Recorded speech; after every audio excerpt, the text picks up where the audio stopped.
Welcome to Heroes First Podcast, sponsored by Fund the First, the nation's leading verified crowdfunding platform for first responders, military, and medical professionals. And now, your host, broadcasting from Long Island, New York, Robert Garland.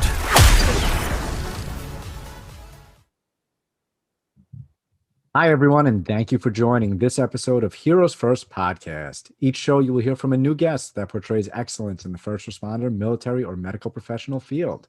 If you are an active or retired member of the service, or even a family member or a friend, then this show is for you. Our podcast is also proud partners with the Everyday Heroes Podcast Network and the Law Enforcement Today Podcast Network. I would like to present to you our guest for episode 26 of this podcast series, Dr. Jason Piccolo. What's up, Dr. Jason? How are you? Doctor, I am a failed community college guy.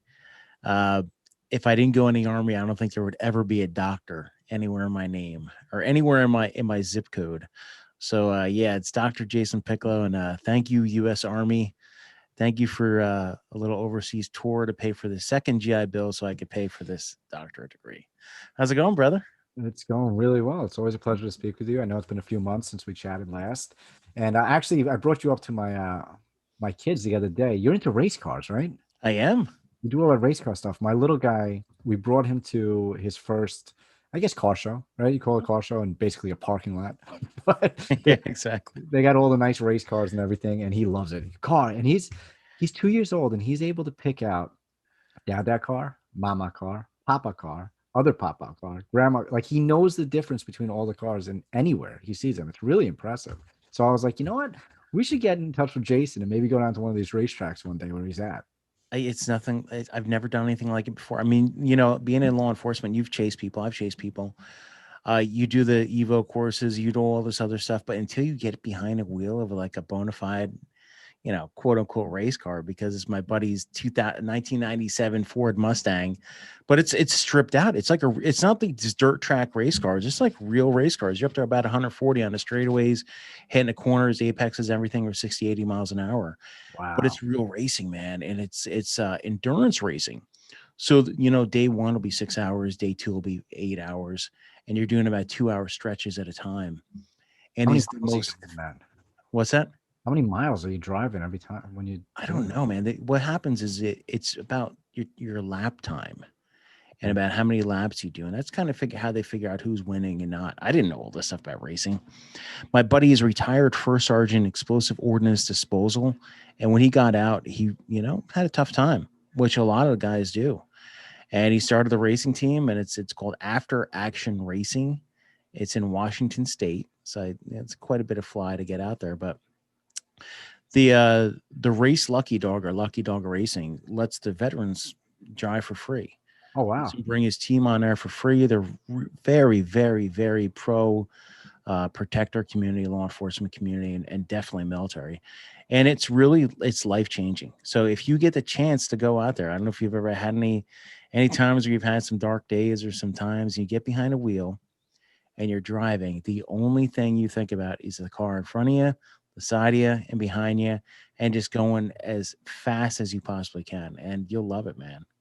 I really want to do that. I think like I said, my youngest is definitely built for speed. He loves that stuff. I had my neighbor peel out in his truck the other day. He was going crazy, but I definitely want to do it. And, I see your stuff all the time. I'm like, oh man, it's exciting, but I never got into NASCAR. I never got into any. I didn't either. I played some PlayStation back in the day, but that's about it. I love cars and stuff, and not like love cars. Yeah. But until I did this, I was like, wow. And they have a East Coast league. We should check that out. It's the same Lucky Dog Racing. Okay. And it's all up and down, man. And the cool one, we went to this last race we went to, and I brought my son with me. He's 13. And it's a bonding situation. My son really wasn't into cars until he started playing this video game called Forza. And then he really got into it. And now we went there. At the end of the race at this one track we went to, they had drag racing at night. Because, on the East Coast, there's, my dad grew up drag racing cars, crazy, everybody. But it's such a bonding experience, and it gets you away from the job. Mm-hmm. So if anybody has the opportunity, I mean, check it out. Check out these local races. It's amateur league. You don't have to drive. It's not like NASCAR either. It's not in a round circle. It's endurance racing. You're driving like loop. It's all over, like corners, like 8 or 9 apexes per uh, track. So it's really cool, man. You love it. You brought up a good point with that, and especially for law enforcement community, first responder community, military community, driving a car when you're going that fast and you have to pay attention to all of your surroundings. You can't think about anything else. You have a clear head. That's something maybe I'll do.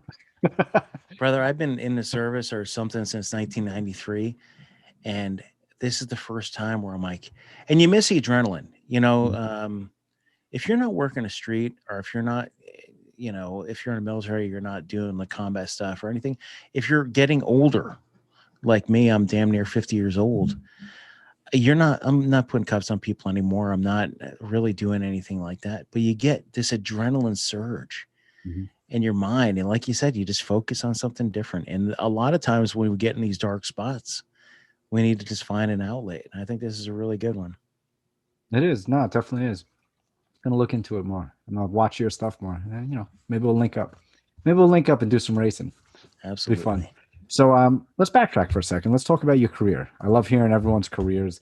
I always have some, great professionals on the show, with vast careers. And your career, looking into it, I mean, you've done a lot. You've been all over the place, been all over the place. But let's start from the beginning. You were in the Army. I was in the Army, 1993, New Jersey. Moved out of Jersey, joined the Army, and went away. I was in Colorado for a bit, Texas, got out, decided I wanted to commission and go back in the Army. So I did ROTC, commissioned as an infantry officer, but instead of going back active duty, I decided to go into the U.S. Border Patrol, following my best friend into it. And in January 24th of 2000, I became a U.S. Border Patrol agent, was stationed in San Diego. Did that for about 2.5 years, worked some specialized units on there, from ATVs and mountain units, tracking units. Then I went on and became a customs special agent. So back in the day, and these aren't the airport guys, these aren't in uniform. Back in the day, they had customs special agents, and I was assigned to a HIDTA group, high intensity drug trafficking area group in San Diego. And did that for a bit. And about 6 months into that job, I got assigned to a proactive group, which was assigned to undercover type ops. So we did a lot of narco trafficking stuff, a lot of small scale stuff, big scale, attached to big scale stuff. I did that, got recalled in the U.S. Army and got sent to, Fort Benning, Georgia for a bit, and then down to Mississippi during Hurricane Katrina, like before, during, and after. Then I went over to Kuwait for a little while. Then I went, got forward deployed up to Iraq. I was there for a year.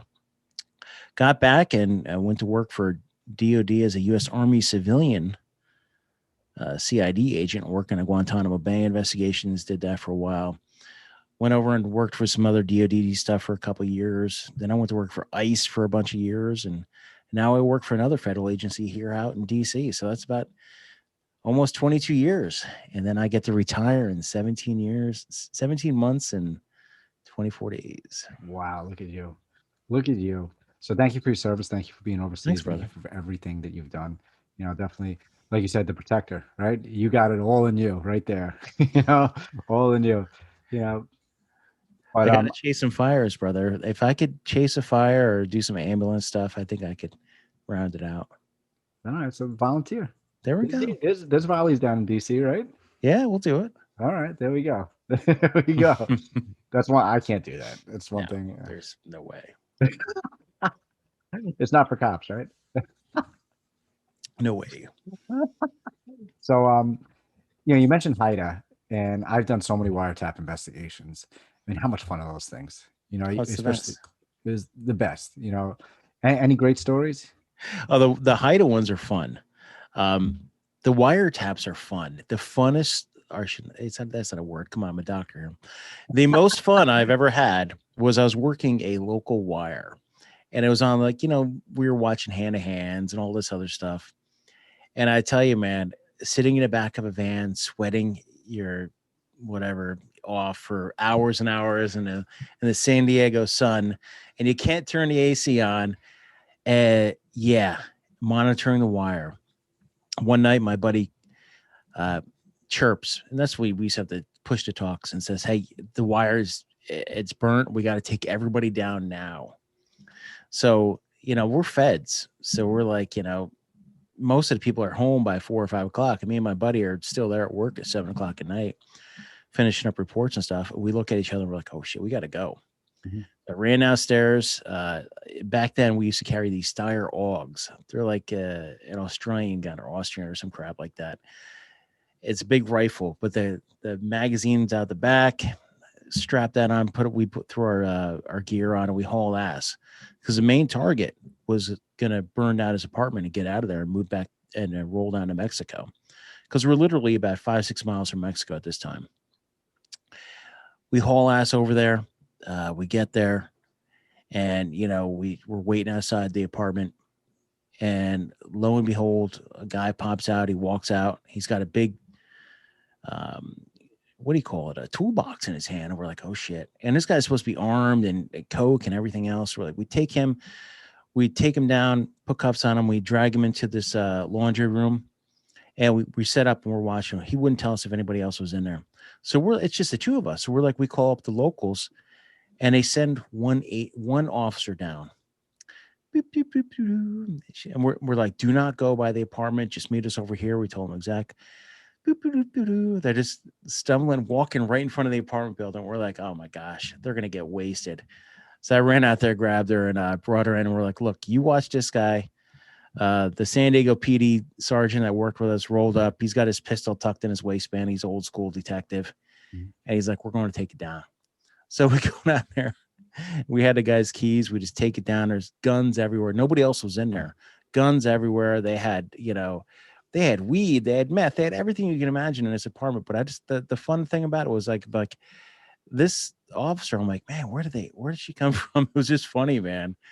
But yeah, that was like it almost seemed like working dope in San Diego was like 2 or 3 times a week getting called out. Weekends. It was a lot of work, but it was the funnest time of my life, man. No, yeah, narcotics. I did it for 7 years. Yeah. 7 years, and if I didn't get hurt, I'd still be there. It was a fun time. Those wires are definitely pretty interesting. You hear some funny conversation, Yep. and especially sometimes you don't hear all of them, but you read the transcripts afterwards at the next day, and you read some interesting stuff. So, and they got some. I love the names for drugs. Yeah. And Surfboards or yeah, anything you could imagine, man. an orange, like just random things. Like, okay, what is that? And you got to figure it out, because you listen to them. All right, go get me an orange, throw it out the window. It's like, obviously he's not throwing an orange out the window. And then you got to get someone from your field team to run out there and watch and see what the hell is he throwing out the window. Oh shit, it's a bag of Coke. Like that's what it is. And it's wild. That's really, a lot of people don't realize. Like when you're running a wire, you got to run surveillance, concurrent surveillance. So, and those wires, like the Fed wires, at least, what are they, 30, 60 days if you're lucky, and then you got to re-up it. And if you're not getting anything good out of that wire, the judge isn't going to re-up it. Yep, that's it. One thing about Fed world, and this is funny, is we, it's all about money. And a lot of it's about tax money. So when you're working for an agency like Customs, at a time we're part of Treasury, and if everybody Customs becomes Homeland Security Investigations post 9/11, and then or post DHS, creation of DHS. But back then it was all about money. So we did a wire on cigarettes, untaxed cigarettes. You did a wire on cigarettes? Oh my gosh, brother. This thing went for months, and everybody, all the dope teams and everybody. This wasn't a HIDTA run thing. This was like the money laundering squad and all that. So we had to support this thing for months, and there's no overtime because it's scheduled. It's not scheduled overtime. So it's like, you just go to get a regular day off or something. But man, cigarette wire, and they took it down. I don't even think anybody did jail time with this wire, and I don't even think they even seized anything really. But it was just like, oh my gosh. Months and months, all these resources. You're in San Diego. It's like the drug capital of the country for importation, besides like, Miami and all that, which, but yeah, man. Where you're at now, actually, DC is a hub. Oh yeah. DC is a hub. We had a guy, I had a large wire, back in 20, I ran from 2017 to 2018, but he was living in Florida, and when he would come up, he'd pick up his stuff in DC and then come to New York. Yeah. And it was always the same thing on his pen and thing over and over again. He stopped there for 3 hours, come to New York. Stopped there for 3 hours, come to New York, over and over again. And he was a big time guy, big time guy. And people don't realize that they're picking up drugs everywhere. Everywhere. Mm-hmm. And that's one of my big crusades now. Is I shouldn't really call it a crusade. Is like just, now that I'm out of the game when it comes to like smuggling and trafficking and all that stuff, is raising awareness about trafficking, like human trafficking.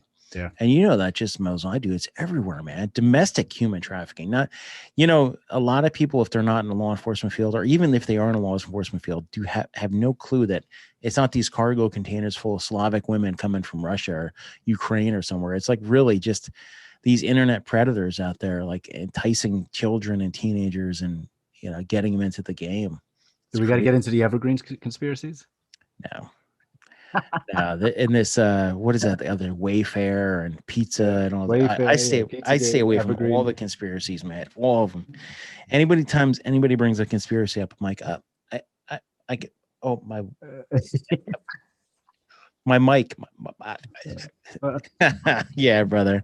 I stay away from the vigilantes. It's law enforcement's job to prosecute and put away traffickers, people. Yeah. People don't realize it. You're so right. It's so heavy. Like, every unit, every department out there has a human trafficking unit. We have it. We're out there all the time in the NYPD. Where you guys are obviously with Homeland and everything. They're out there doing it.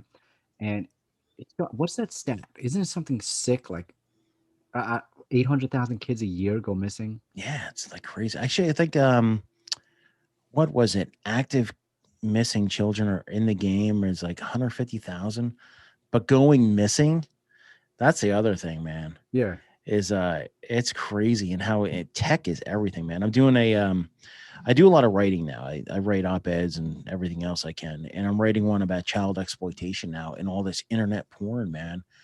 Like child porn out there too. Is like there's some sick ass people out there.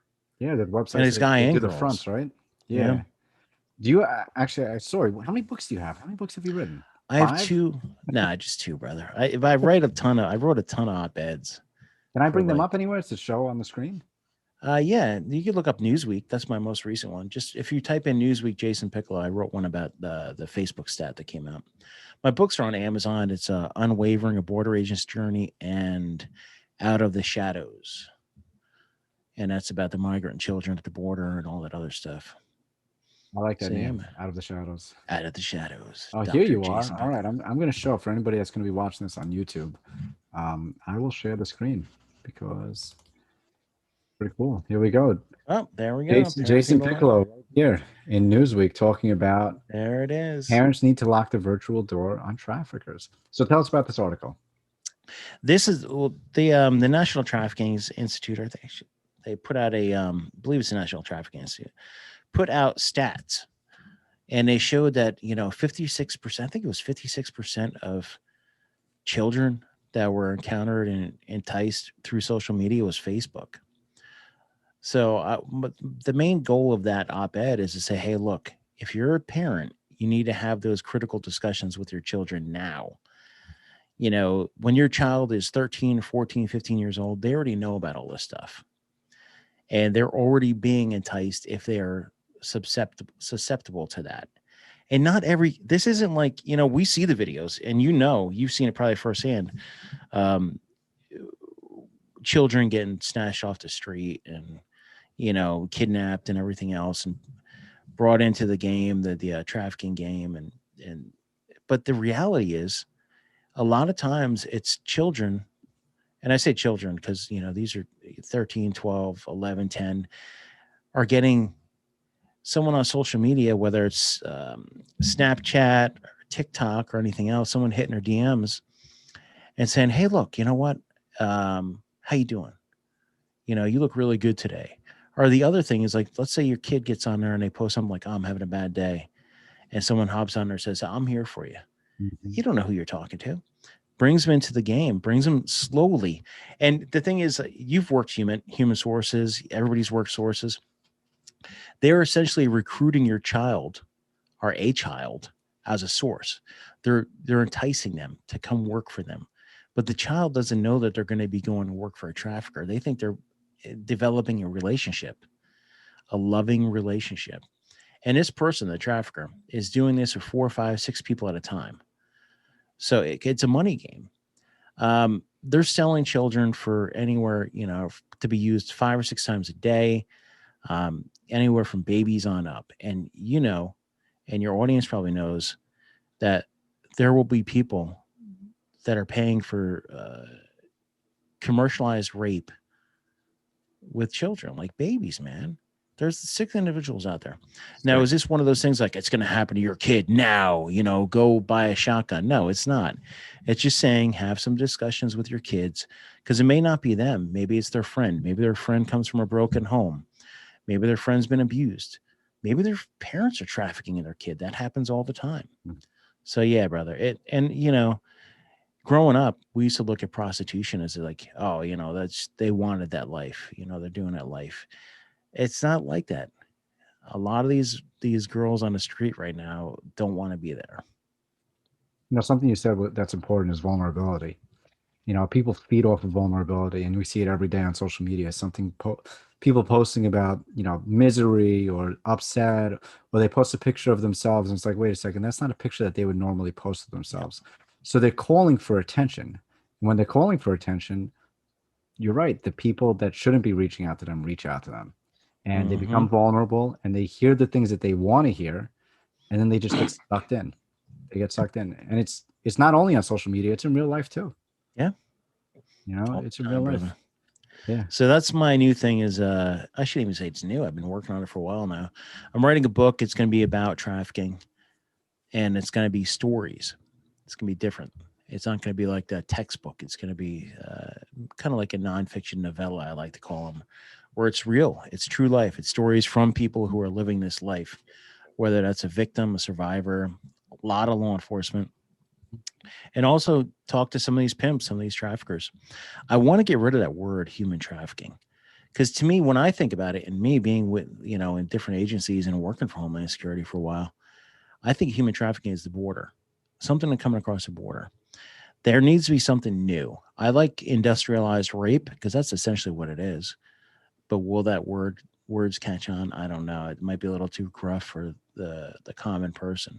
So but there needs to be more domestic. Yeah, something's got to shine a light on this domestic trafficking. Mm-hmm. So yeah, I mean, we see it too much. That's all crime. There's so much crime domestic, and we don't solve our own domestic problems. We got to start solving our own domestic problems, Mm-hmm. At home. This awesome saying, I put us on social media today. And it's the truth. It's like, nobody is coming. It's up to us. Mm-hmm. And that is the absolute truth. The government's not going to save you. And I'm not one of these anti-government people. I'm just saying, like, you got to start looking at it at the local level. Coming from the federal world, I would much rather work with some local ground truth, local officers, local detectives, or states that know what's going on in their communities.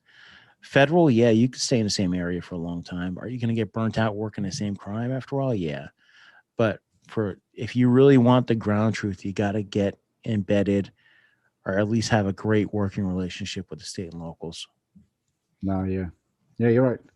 You are right. So let's stray off the topic for a second. Yeah.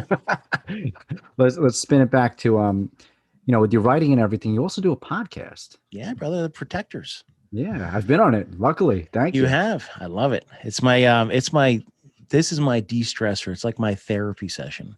Mm-hmm. And like hosting a podcast, every episode you kind of get something out of it. It almost feels like a therapy session.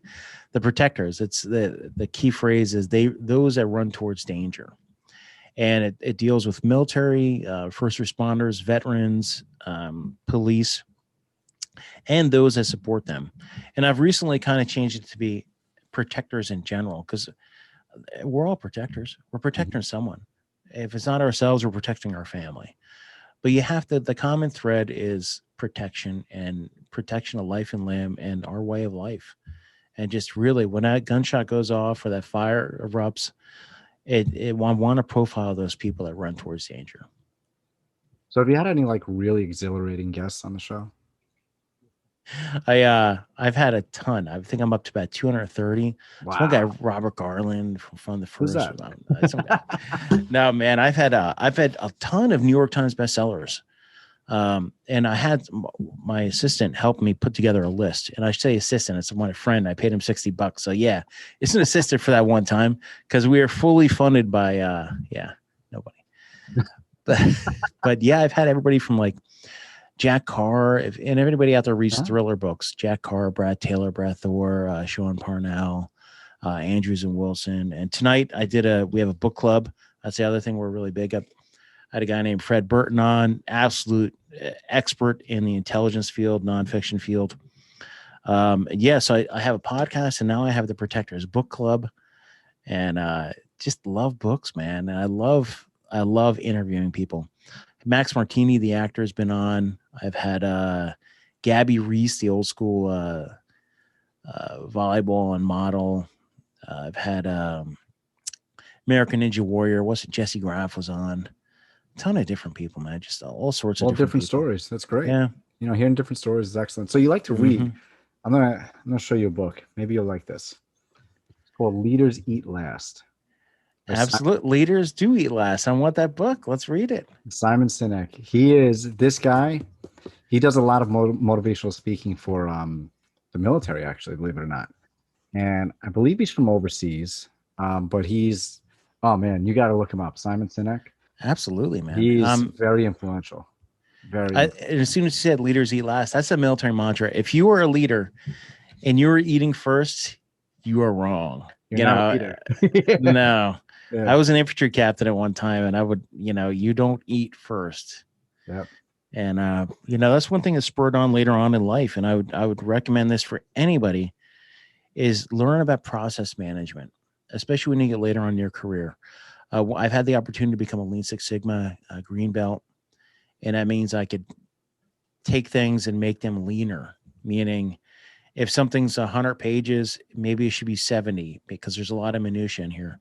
But if you're a leader, you should probably learn how to, cut time for your subordinates and kind of learn about time management. If your guys and girls are working from 7 to 5 at night or from 5 to 7 in the morning or whatever, and they are wasting time on things that you were giving them that they don't need to do, adjust your time, adjust your schedule, and find out where in that process there's a broken spoke. Because the thing is, if maybe you need to have 4 people managing, maybe you don't need 4 people managing. Maybe you need 3, So everybody check out Lean Six Sigma. It's an old school. It's called the Toyota way and all this other stuff, but it's really good for managers. Oh, that's great. Definitely. That's my soapbox. So you've been in the Army, Border Patrol, ICE, CITF. Oh, you've been a Protege. Is that a nonprofit? Oh, I was I did the Hill Vets thing. So I'm here in DC. So when I wrote my book, I said, I'm going to go talk to congressmen. I'm just going to call them up and go talk to them. Because I'm like, hey, if I could affect change, why not? I work with Congress a lot and different things. So they have this program called Hill Vets. And what it does is it gives you an inside view of what the Hill is like, what Capitol is like. And you get to talk to a lot of influential people. You got to go to the Capitol, talk to congressmen and women, staffers. And it's really interesting. And it kind of gave me an inside view of how politics work. And with the premise of maybe someday either I'll run or I'll get into some way covering policy and legislation in order to affect change. So can you explain to us how politics work? Because I don't know. I don't either. That's one thing I'm trying to figure it out, but I understand about how much a staffer has to do with the everyday life of a politician. And if you really want to affect any change, you got to get into the eyes and ears. And I say eyes and ears is because you got to get in front of them and talk to these people, because the staffers, their schedules are more important than meeting face to face with that politician. Because if you're going to talk to someone about Homeland Security Committee type stuff and you're talking to the wrong politician, it's not going to go anywhere. Learn the staffers, understand the staffers, and talk to them. Because there are people actually out there who want to do things. Whether or not it's going to get done, I don't know. But my goal is, hey, maybe one day I'll, 5-6 years from now, maybe I'll run for Congress or run for something. Yeah. Good. Why not? Good. So you've been on TV a bunch of times too, right? Yeah, I used to do Fox like weekly, man. I used to do As a Fox, contributor, OAN. or Yeah, as a contributor. awesome. All the time talking about ICE and Homeland Security. But then I kind of got away from doing the Fox stuff. I wanted to be more middle of the line. That's why Newsweek is kind of one of those things. Mm-hmm. Did News Nation a bunch of times. But I've been a court TV man every week almost since September. Really? Last year. Yeah, I'm going on. I was on this week. I was on last week. I'm on next week. So if anybody tunes in, you might be able, if you're not following me on social media, I always post when I'm going on. Sometimes I don't know until the day of, but it's awesome, man. It's really cool. Because now that Live PD's gone, Court TV does a segment every night called the Crime Time segment.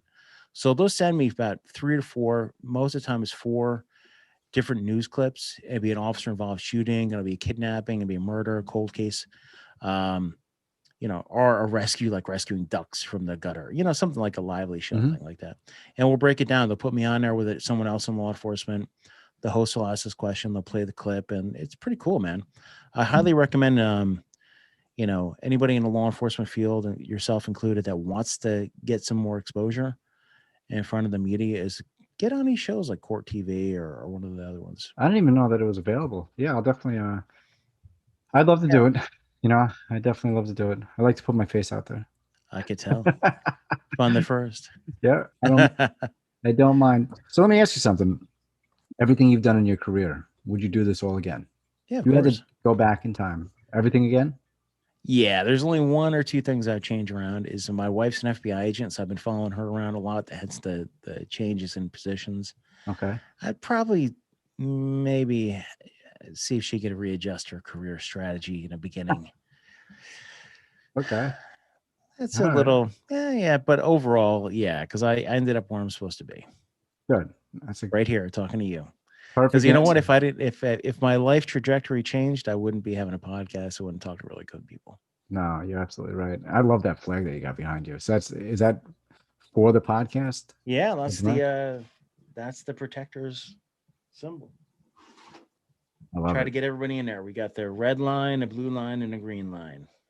I love it. That's really, really cool. And I'll get a big shout out to my brother out, Mike from Veteran Wood Company. He is a former LEO and former Marine. Well, there is no former Marines, but he's a Marine veteran out in New Jersey, and he does these awesome signs. I've got him all over the place. But yeah, you definitely need one for the Fun First and for your podcast. Yeah, no, absolutely.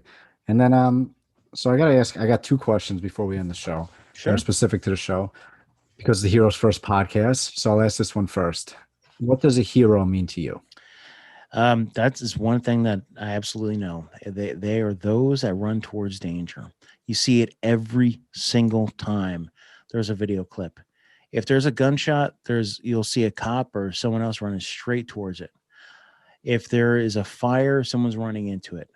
And it doesn't have to be someone with a uniform or someone with a badge.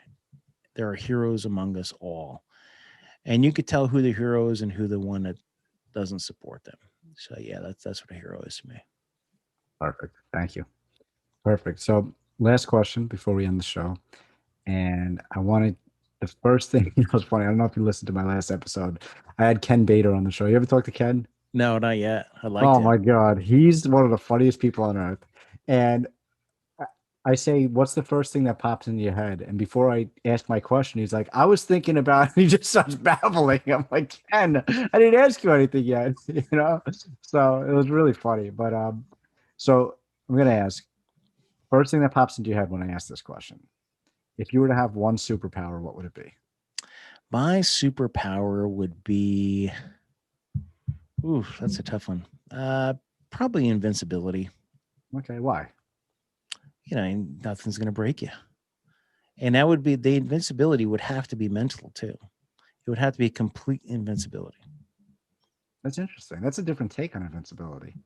Mm-hmm. So mental invincibility. Yeah, because think about it. If you could take everything and people are dying around you, but if you mentally break, what's the sense of being invincible?